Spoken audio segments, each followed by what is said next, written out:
Okay, John. First question in this follow-up is from Daniel Davidson in AO Business, and he's asking, are there any plans to create our own brand of MDA or SDA products? Well, Daniel, so it's something we talk a lot about that. My holistic answer to that is not in the short term. It's more complicated than people realise. It's not just a case of going to China and buying some stuff and shipping it in. The whole WEEE regulation brings a ton of complexity in that. And more philosophically, actually, we position ourselves as the brand partner. And we want to trade customers up through the range. And I actually genuinely, deeply, fundamentally believe that another 10% that a customer invests in a product actually gives them a lot more value in a product than 10%. Because if you think, you might spend £100 on a pair of jeans and £300 on a washing machine that you're going to wash them in for the next 7 years. And when you look at the value of a bundle of clothing that people are going to put in a washing machine, actually you're probably putting as much value in the washing machine as the value of the washing machine. And so I think we've got a real job to do to educate customers about buying a product that is long-term right for them and making that product affordable. And actually, strategically, I think we've got a role with the brands to be the go-to destination partner that best represents their product and sells up through their range architecture rather than a race to the bottom on price, because own brand product tends to be very entry level, it tends to be de-spec'd, it tends to be less reliable. So philosophically that's our view, but a decent section of the market is in that space, particularly in brands like SDA. So it's not that I would ever say never to that, but it's more about how we would go about it if AO did that. So in the short term, it's not a priority for us, but never as a long time. Great, thanks, John. And Adam in logistics would like to know, about 2 years ago in logistics, we ran a competition to name our vans. Is this something we can start again for the Penzo vans? In principle, I don't see why not. I'll pass that one to Dave Ashwell and I'll let him come back to you on it. Brilliant. Next question is from Lee in Tech. He says, hi John, procurement and supply chain management plays a big part in realising AO's long-term goals. Currently focused on direct procurement, trade, for obvious reasons, it's core. However, has there been any focus on the analysis of indirect spend for the goods and services that maintain and develop AO's operations? This may have a positive impact on the bottom line and profit margins. Yeah, for sure. It's a simple answer. I mean, we're implementing a procurement system through all of tech as well to make sure that we're buying the right systems and we're buying them at the right price, but also in an organised way, and we've not got disparate. It's the balance between actually wanting to give teams loads of autonomy to be able to really drive their own pace and decision making. But actually what we don't want is 6 different teams buying the same thing in different ways.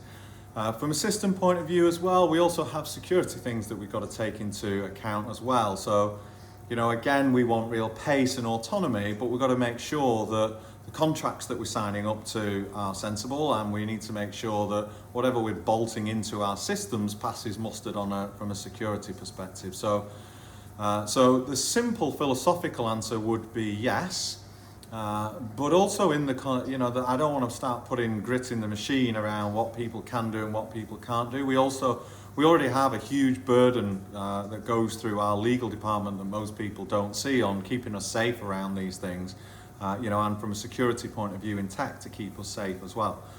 So we want to drive efficiencies, but we don't want those efficiencies to mean that we're so process-led that actually we don't have freedom to be entrepreneurial. So I think it's a real balance of all those things, but definitely direction of travel would be yes.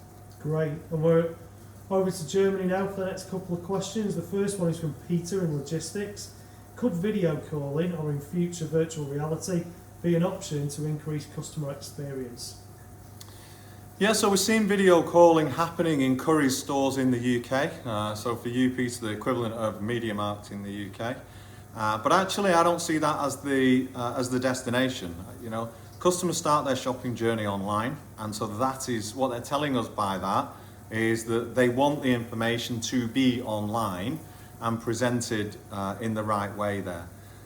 So I think that taking a showroom environment and doing that through video isn't any more greatly scalable than doing that in a store-based environment, other than you could have dark stores and that kind of thing.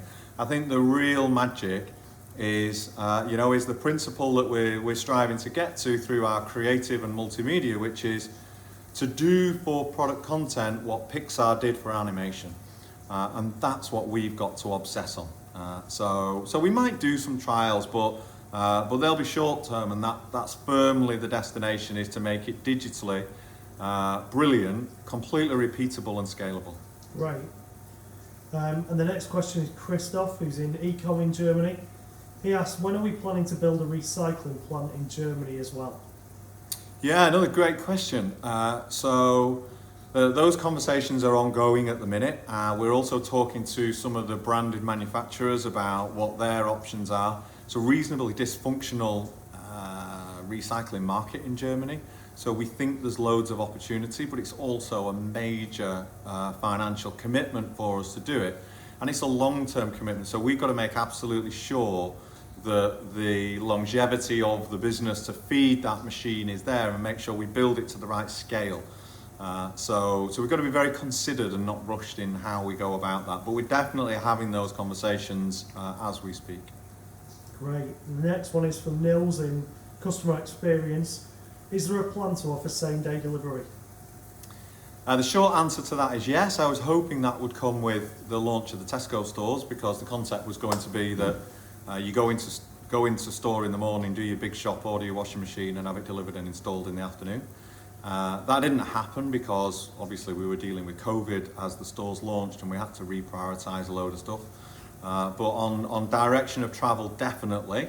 I don't think it, in truth, will make or break the game. I think most people are amazed that they can get a washing machine delivered and installed the next day, never mind the same day. So I think the uplift in sales that it will create will be relatively small. I think that the premium that customers are willing to pay for it will be relatively small. But I think it's another thing that we will have the capability to do, so we should do, and we should keep raising the bar, and we should keep stretching that. It'll be on a relatively limited range because we'll have to hold most of that stock in the outbases. But for sure, having the number of outbases that we have will give us a capability to do it. It's just about where it sits in the prioritisation at the minute. Great. The next 3 questions, topic we covered on Friday is about home working. So we'll just start with one and then go to the other 2. This is from Jake in Financial Services. Will there be an option to work from home permanently in the future? Yeah, as you say, I think we covered a lot of this last week, but we're looking at everything. So, we've got a whole future of work project. Some roles that will be possible, for some roles that will not be possible. And I'm not going to predetermine at the minute which roles that is and which roles that isn't. What I'm saying is that we're going into all of this with a really open mind. And I would also counsel from your perspective as well, there's a bit of careful what you wish for here. We don't want to be too prescriptive either way. So some people have said, well, I'd like the option to work from home permanently. And when we've spoken to them about it, and we say, okay, so if we were to do that and say, okay, so there's no capability whatsoever for you ever to come to the office, and they go, well, no, I'd like to come in occasionally. All right, so not permanently then. And it may be that people decide they want to work from home permanently, and then actually that doesn't work for them, and then they want the flexibility to come back in. So I think there's got to be a load of flexibility on both sides as we work out what works for the business and what works for everybody in the business, and what's practical reality and what's not. So, but we are going into it with a really open mind, and I'm quite excited. I'm also excited by the range of other things it enables us to do. So, when we talk about diversity and inclusion, for example, there's loads of demographics and people that we can't practically employ in an office environment that we can in a working from home environment. So I think it opens up a much broader talent pool and range of opportunity there as well. So genuinely, on all levels, we're coming at it with a really open mind. Great. And a couple of other questions. I think we will ask them separately. They're slightly different, but both about working from home. First is Pedro in logistics. Says he recently joined AO in expert logistics while in lockdown and he works from home. He misses the environment of an office, really does miss his team. What's your advice been on lockdown and learning the best way possible through technology? I love the way you miss it if you join during lockdown, Pedro. So you know, it's different for everybody. So I think the single biggest piece of advice that I can give is a positive mental mindset. So, you know, I still classify all the problems that we all have as first world problems. You know, when you look across the world at challenges that other people in developing countries are struggling with, you know, I think sometimes you just need to reset kind of where we are and what we've got relative to other people. And, you know, I was saying to somebody the other day on a positive mindset on, well, what are you going to do with your downtime? What are you going to do? How can you look at it? Are you going to get fitter? Are you going to learn a language? Are you going to mentor somebody? Are you going to volunteer? You know, how can you think about this rather than what is frustrating and what you might have not be able to do, rather than what you've got that you might be able to give, and how might you be able to help somebody else? I always say in the mentoring within Onside that the mentor always gets at least as much as the mentee, if not more. So, so a positive mental mindset and a focus on what we have got, and what we can give, rather than what we've not got and what we can't do. And sometimes that takes real mental resilience, and you know, sometimes that takes a deep breath to just, you know, get on with something. But you know, I believe that's in everyone's gift to do. So you know, when it gets tough, you know, when the going gets tough, the tough get going. Related, and the last one on working from home, Louise from Mobile. How are you feeling with working from home, and do you have any top tips for balancing work and home life, as many AOs are finding it hard to switch off and not overwork? Yeah, well, if you spoke to Sally, she'd probably say I'm managing it horrifically badly. And it's a bit of, you know, stuff just needs doing. We've got so much going on across the whole group and so much opportunity that we've got to realise. And from a personal point of view, you know, I've got to be across all of that and, you know, not necessarily doing it all, but understanding what's going on. We've got volatility in the share price. That means that, you know, we've got investors to be communicating with much more than we'd probably like to be doing at the minute. So I'm not sure that I'm a role model of how to do a work-life balance. But, you know, it's a bit back to, you know, tips are get some time away. I was actually laughing with Dave Lawson about it this morning that, you know, we give these tips about make sure you get an hour. I actually put in the diary today that I was going to go for a walk for an hour and a half, and that hour and a half got consumed, and I never actually got away from my desk. So I'm not brilliant on the discipline at all, and it does get exhausting. There's no doubt about that. But I always come back to, wow, you know, our problems relative to running a restaurant are all high-class problems. So, you know, take it seriously is my view, and everybody works at a different cadence, and everybody's got a different threshold. But I also believe that people are capable of a lot more than they give themselves credit for. So you've got to work out what your own personal balance is. But achievements create energy in my experience, and achievements don't all have to be work. You know, I go back to what I just said on the last question. Go and look at what you can give. Go and look at what you can do. There's a ton of people. Go and do outreach with the youth clubs, or, you know, volunteer in the NHS or in a care home or whatever it might be, and just see how much satisfaction you get out of it. And it'll be a complete distraction to what you're doing in a work environment.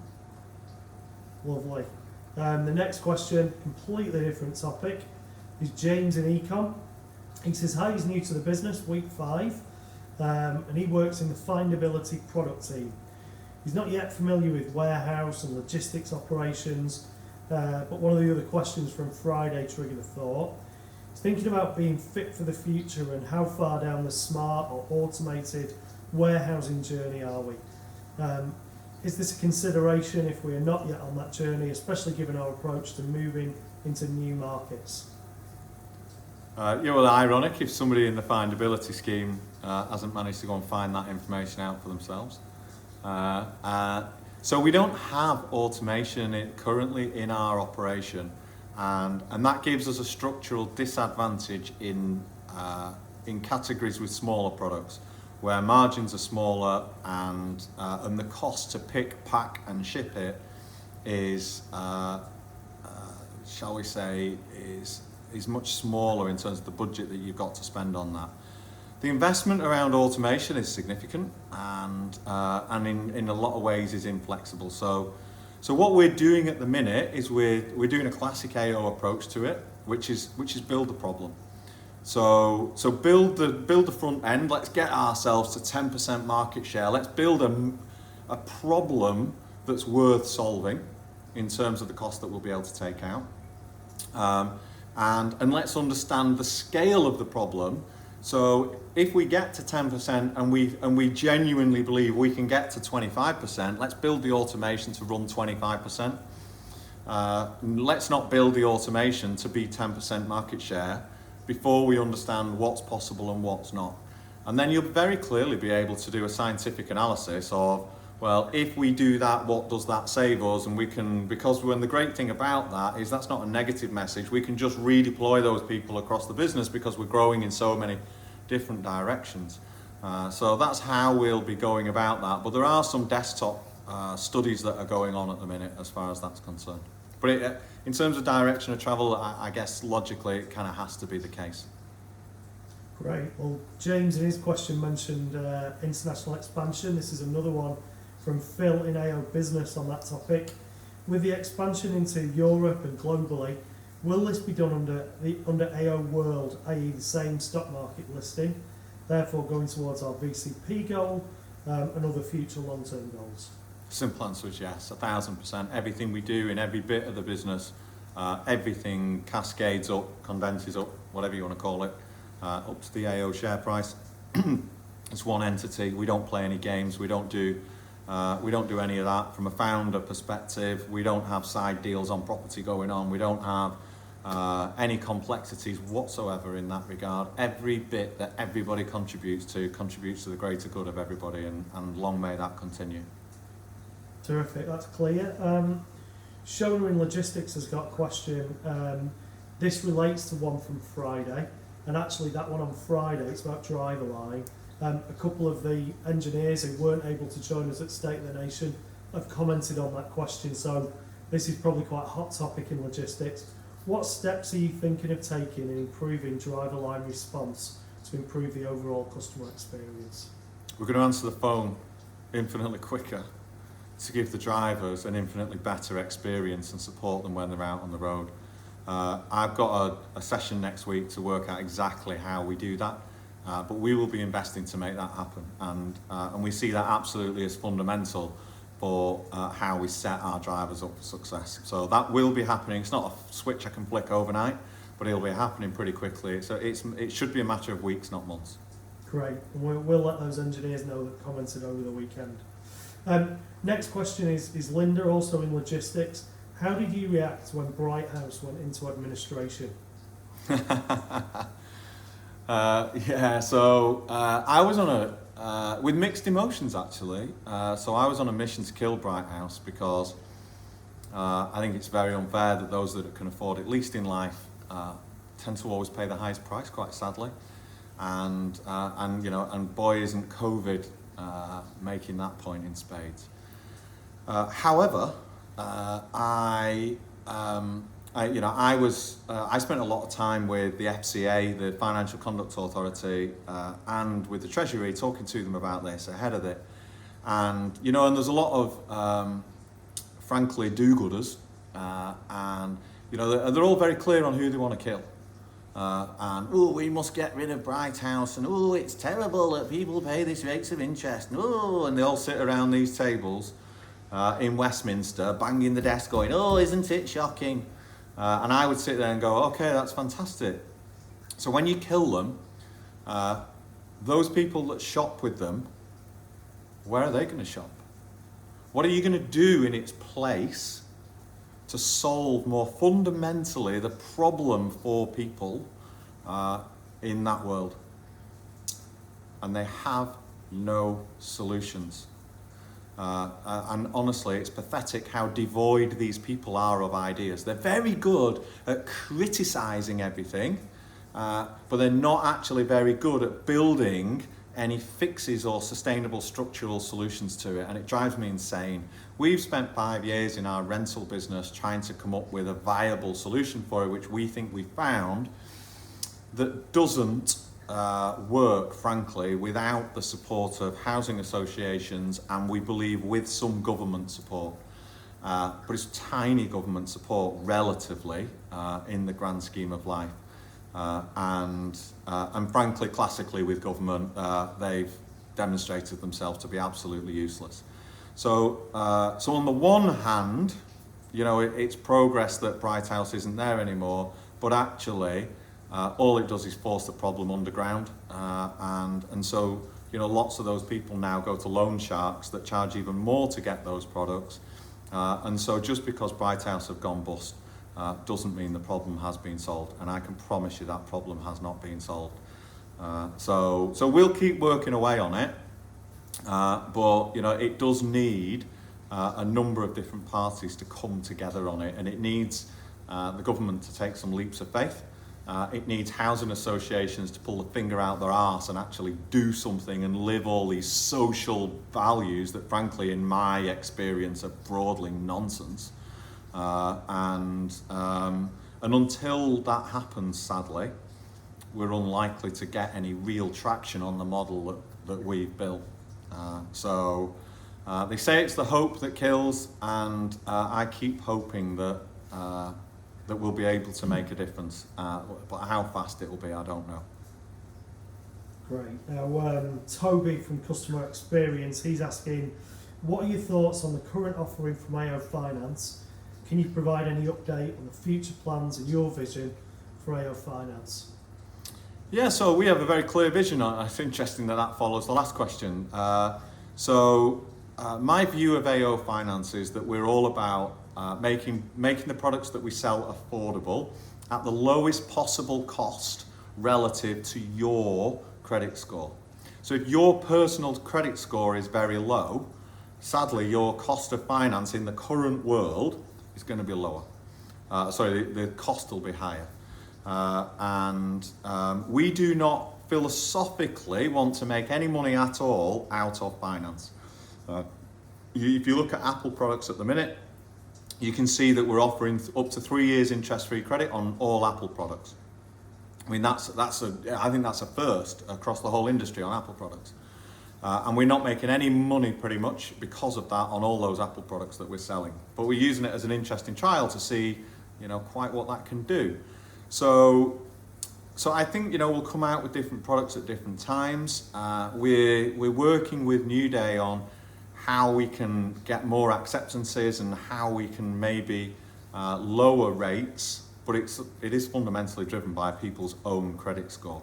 And if there's nothing else like a housing association, if you like, around which to anchor that, or, you know, there's nothing around, you know, people's pay that you can anchor it around, then it is just a pure unsecured credit score, which is, the reality is it just kind of is what it is. But we just want to make it as affordable as possible. Perfect. Penultimate question now. It's from Joseph in Logistics, who says, thanks for answering my question, so you better make this a good one. I said that, not Joseph. As he works towards his extracurricular focus in logistics with AO, he wants to use that extracurricular time to help solve the problem of online conversion rates. How could he help? Send an email to Murally and ask him how you can get involved. You know, we've got a hugely ambitious target for conversion rate. It won't be one silver bullet, you know, let's be really clear about that. It'll be the output of thousands of iterations. and we don't know which ones will do what, and some of that is counterintuitive at times. But ultimately, Murally lives and breathes and runs conversion and oversees it all. So send Murally an email and ask him how you can contribute. Great, and Joseph will get Muraly's email address to you. Final question is from Aaron in Tech. Do we have any more plans from an AO perspective to contribute to charity or people in need during this difficult year? Well, yeah, so I think that's a constant drumbeat of what we do, on lots of levels. So, pretty much any NHS intensive care or care home that's asked for something that's been genuine, we've helped them. We've done hundreds of slow cookers with food banks. We've given loads of fridges and freezers to food banks as food banks have moved into more fresh and frozen product. Food banks have had a massive problem because shelves have been empty in supermarkets, which aside from the panic buying, a lot of that stuff is actually what traditionally would get donated to food banks. And a lot of the fresh stuff that gets given away is being sold through the supermarket, so it's not being given away. So the whole shifting stands around that whole topic. Of course, with the AO Smile Foundation, we're there to match fund all AO's efforts, which gives us an amazing diversity of causes that we support through your efforts and multiplying up your efforts. We've done a load of stuff around, I think it was a sort of battered wives home shelter that we supported and helped to get that up and running. So there's loads of stuff that is constantly going on.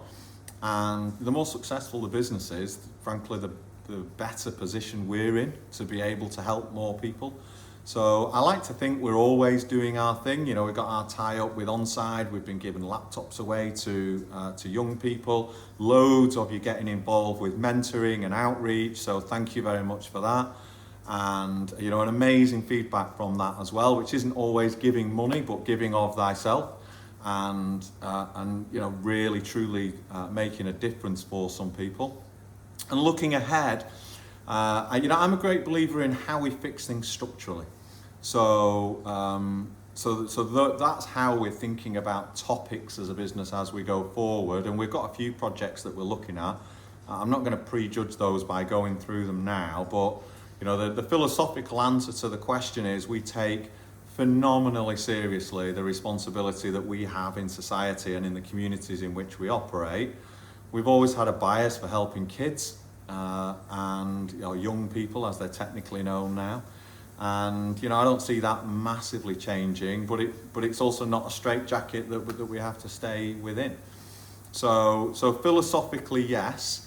I think that the other thing I would probably call out on that is that we don't, as a business, always, shall we say, celebrate those things. We're always a bit coy and nervous about that because it can come across as being a bit sycophantic or self-celebratory.